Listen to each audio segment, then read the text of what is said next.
Timu ya taifa DRC maarufu kama Le Leopards imeendelea kushangaza ulimwengu wa soka baada ya kukatisha ndoto za Nigeria kucheza fainali za kombe la dunia mwaka 2026. Katika mchezo wao wa Novemba 16, DRC iliwafunga Tai wa Kijani kutoka Nigeria kwa jumla mikwaju ya penati 4-3.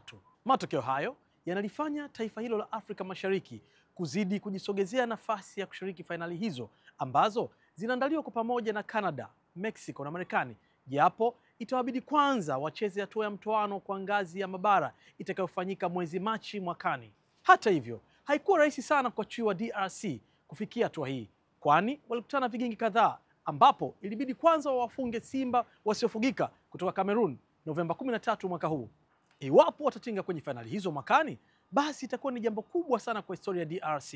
Mara ya mwisho kwa taifa hilo kushiriki kombe la dunia ilikuwa ni mwaka 1974, wakati huo ikijulikana kama Zaire chini ya Mobutu Sese Seko. Hakika itakuwa ni jambo la kujivunia, kwani itakuwa ni historia kwa ukanda wa Afrika Mashariki kutoa timu inayoshiriki fainali za kombe la dunia. Ngoja nikumbushe kitu kidogo.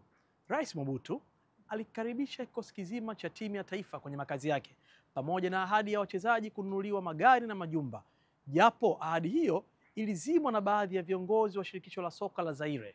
Hata hivyo, fainali hizo ambazo zilifanyika nchini Ujerumani zitakumbukwa kwa kikosi hicho cha Zaire kupoteza kwa jumla mabao 9-0 dhidi ya iliyokuwa Yugoslavia. Inadaiwa kuwa Rais Mobutu mwenyewe hakuruhusu mchezaji yoyote yule kusafiri nje ya Zaire baada ya timu hiyo kuondolewa kwenye fainali hizo.